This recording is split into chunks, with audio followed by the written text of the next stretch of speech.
नमस्कार। हम सभी पर महाराज जी का आशीर्वाद और बजरंगबली जी की कृपा सदैव बनी रहे। आज का ये अंक उन सभी दर्शकों के लिए है, उन सभी भक्तों के लिए है जो जीवन में सदैव किसी न किसी बात से परेशान रहते हैं। जीवन में इतनी चिंताएं आ जाती हैं कि उन चिंताओं का अंत होता दिखाई ही नहीं देता, और ऐसी चिंताओं के अंत के विषय में हम सोच सोचकर और ज़्यादा चिंतित हो जाते हैं कि क्या ये जीवन के दुख कभी खत्म भी हो पाएंगे। तो आप भी यदि ऐसे दर्शकों में से हैं या आप भी ऐसे भक्तों में से हैं जो इस प्रकार के सवालों से सदैव घिरे हुए रहते हैं, जीवन में परेशान रहते हैं, तो आज का ये अंक आपके सभी दुखों को दूर करने में सक्षम है। महाराज जी ने एक ऐसी बात बताई है जो हम यदि उस बात का चिंतन करते हैं, अपने जीवन में यदि उस बात को सोचते हैं, उस पर अमल करते हैं, तो निश्चित तौर पर हमारे सभी दुख दूर होते हैं। इस अंक में आगे बढ़ने से पहले मेरा एक प्रश्न है आप सभी से, जो इस अंक का मूल बिंदु है, और वो प्रश्न ये है कि आप कभी सोच कर देखिएगा कि क्या जीवन में जैसा जैसा हम लोग सोचते हैं या चाहते हैं, क्या वैसा ही हमको प्राप्त होता है? क्या जीवन में जो हमने हमेशा सोचा था उसी के सोचे अनुरूप क्या जीवन में हमें परिणाम मिला है? ये जीवन में किसी चीज़ को हमने ईश्वर से अगर मांगा तो क्या वो चीज़ हमें परस्पर प्राप्त हो गई, उसी हिसाब से मिल गई जैसा हमने सोचा था? यदि आप ऐसे प्रश्न को सोचते हैं या इस प्रश्न पर थोड़ा प्रकाश डालते हैं, तो आपको ये जवाब मिलेगा कि जैसा जैसा हमने चाहा बिल्कुल वैसा वैसा तो कभी नहीं हुआ। तो फिर ये चिंता किस बात की है? इस बात पर महाराज जी एक बार इसी प्रश्न पर अपने एक भक्त को समझाते हुए श्री कैची धाम में वो ये ज्ञान प्रदान करते हैं कि मनुष्य जो है वो अपनी चिंताओं को कभी भी समाप्त नहीं कर सकता है। उसका कारण ये है कि ऐसा मनुष्य जो ईश्वर को तो मानता ही है, ईश्वर पर विश्वास तो करता ही है, लेकिन वो ये भी सोचता है कि क्या जीवन में मेरी परेशानियां कभी समाप्त हो पाएंगी। ईश्वर को मानने वाला और इसी बातों पर चिंता करने वाला, इन दोनों के साथ साथ परस्पर जीवन में जो व्यक्ति जीता है, वो कभी भी एक छोर पर खड़ा हो ही नहीं सकता। यानी कि यदि आप ईश्वर पर विश्वास भी करते हैं तो आप चिंता बिल्कुल मत करिए, और यदि आप चिंता कर रहे हैं तो कहीं ना कहीं आपका जो ईश्वर पर विश्वास है वो अडिग नहीं है।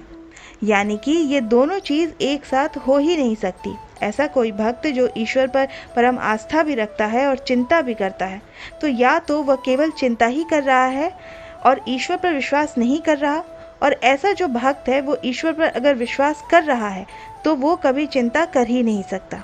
आप खुद सोच करके देखिए ना, हम अगर महाराज जी से जुड़े हुए हैं तो फिर हम चिंता क्यों कर रहे हैं?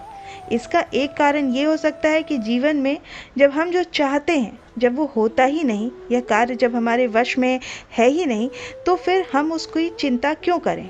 जैसा जैसा हम चाहते हैं ऐसा ही अगर होता रहता तो फिर हमें जीवन में सब कुछ बड़ी आसानी से प्राप्त नहीं हो जाता। फिर जीवन जीने का कोई आनंद रहता क्या?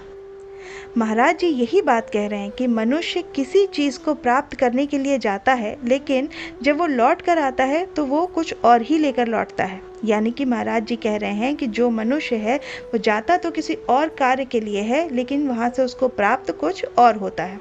क्योंकि महाराज जी इस बात को स्पष्ट करते हैं कि कर्म तो करने ही चाहिए, लेकिन जो हम ईश्वर से प्रार्थना करते हैं वह भी हमारे लिए एक परम आवश्यक है। लेकिन हम कभी जीवन में ये ना सोचें कि जो हम चाह रहे हैं, जैसा हम ईश्वर से मांग रहे हैं, हमें वो वैसा ही मिल जाए।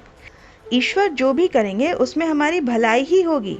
हम जो सोचते हैं कई बार वैसा हो जाता है कि हमारा सोचा हुआ कार्य पूरा हो जाता है, और ईश्वर को भी यही लगता है कि हाँ, इसी कार्य में इसकी भलाई है, इसलिए वो कार्य हो जा रहा है।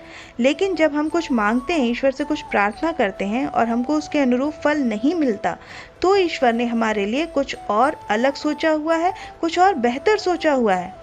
तो महाराज जी यही बात कहते हैं कि मनुष्य इच्छा तो किसी और चीज़ की करता है और उसे प्राप्त कुछ और हो जाता है।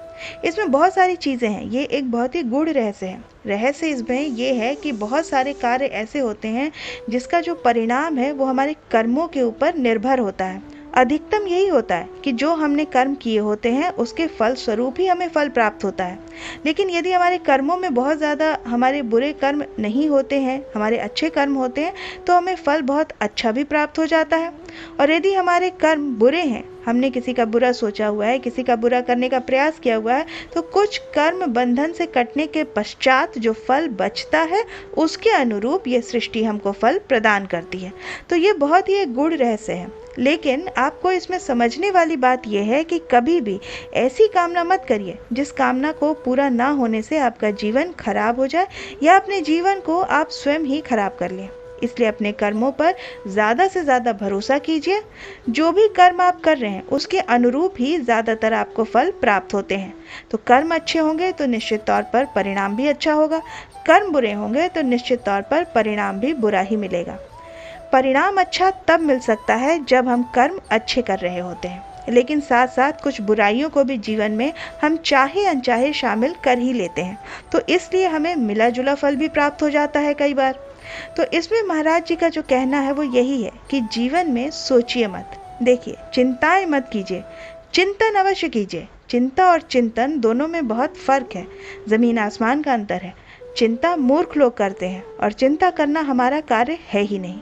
हमारा कार्य है कि हम अपने कर्म को भली प्रकार से करें, भली भांति अपने कर्म को करें, सदैव अपना सर्वश्रेष्ठ दीजिए। किसी भी कार्य में यदि आप जीवन में सफल होना चाहते हैं तो निश्चित तौर पर अपना जो भी आप कार्य करते हैं, किसी व्यवसाय से जुड़े हुए हैं या किसी भी कार्य क्षेत्र से आप जुड़े हुए हैं, तो हमेशा अपना सर्वश्रेष्ठ दीजिए। जो आप सबसे उत्तम कर सकते हैं उसी कार्य को सबसे उत्तम माध्यम से करके दिखाइए, तो निश्चित तौर पर आप सफल होंगे। और उसके पश्चात आपको उस बात की चिंता करने की ज़रूरत नहीं है। उसके पश्चात चिंता करना आपका कार्य है ही नहीं, ये ईश्वर का कार्य है कि आपको क्या फल देना है। इसलिए इस कार्य को हमें ईश्वर पर ही छोड़ देना चाहिए। हमारा कार्य ये होना चाहिए कि हम चिंतन करें। किसी भी कार्य को अंजाम देने से पहले आप बहुत ही शांत मन से उस पर चिंतन कीजिए, फिर उस कार्य को आप आगे बढ़ाइए और ऐसे ही कार्य को करने के पश्चात उस पर चिंता मत करिए। चिंतन कीजिए कि जो कार्य आपने किया, क्या आपने उसमें अपना सर्वश्रेष्ठ दिया, आपने उसको अपने सर्वोत्तम तरीके से किया। आप इस प्रकार से चिंतन करिए, ना कि चिंता। जीवन में जो चिंता करते हैं वो मूर्ख होते हैं और चिंता उन्हें ही होती है जो अपने कार्य को बिना सोचे समझे, बिना चिंतन किए कर बैठते हैं। इसलिए कार्य को करने से पहले चिंतन अवश्य करिए और चिंतन करने के पश्चात कार्य को अंजाम दीजिए और अपना सर्वश्रेष्ठ दीजिए। उसके बाद चिंता करने की आवश्यकता आपको कभी जीवन में पड़ेगी ही नहीं। यही चिंता मुक्ति का सबसे बड़ा नियम है, जो महाराज जी ने भी कहा है कि आप कभी भी ऐसी कामना मत कीजिए, कभी भी मन में ऐसी मंशाएं मत बनाइए जो आपको लगता है कि उसमें आपने कोई कार्य नहीं किया है, क्योंकि उससे आपको ठेस पहुंचेगी। निश्चित तौर पर आप जानते हैं जो कार्य आपने किया ही नहीं, जिस कार्य के लिए आपने मेहनत ही नहीं की, उसका फल आपको कैसे मिलेगा बताइए। ये आप भी जानते हैं, मैं भी जानती हूँ, ईश्वर भी जानते हैं और ये प्रकृति भी जानती है। तो ऐसे कार्य के लिए मंशाएं मत बनाइए। मंशाएं आप तब बना सकते हैं जब आप अपना सर्वश्रेष्ठ दे चुके हैं, क्योंकि आपने जो कर्म किया है उसका फल तो निश्चित तौर पर मिलना ही है। सकारात्मक परिणाम तब मिलता है जब आपने परिश्रम बहुत अच्छा किया होगा। नकारात्मक परिणाम के लिए चिंता मत कीजिए, और चिंता तभी आती है जब नकारात्मकता जीवन में जुड़ी होती है। नकारात्मकता से दूर रहना चाहते हैं तो अपने कर्म को भली भांति कीजिए, चिंतन करके कीजिए, सर्वश्रेष्ठ तरीके से कीजिए और ईश्वर पर विश्वास रखिए, क्योंकि जो हम चाहते हैं जब हमारे हाथ में ही नहीं है, जो ईश्वर के हाथ में है, तो उसे ईश्वर तक ही सीमित रहने दीजिए। ईश्वर का कार्य आप अपने हाथ में क्यों ले रहे हैं? यानी कि चिंता आपको करना ही नहीं है। ईश्वर ने यदि रचा है, ईश्वर ने यदि आपकी नियति में कोई चीज़ लिखी है, तो चाहे कितना भी कोई प्रयास कर ले रोकने की, वो चीज़ आपसे कोई नहीं छीन सकता। और यदि नियति में ही नहीं है तो आप कितना भी प्रयास कर लीजिए अपना, आप किसी भी माध्यम से कोशिश कर लीजिए, कितनी भी कोशिश कर लीजिए, जोर लगा लीजिए, वो कार्य आपका कभी पूरा नहीं होने वाला है। तो मैं आशा करती हूँ कि आज का ये अंक आपके लिए उपयोगी होगा।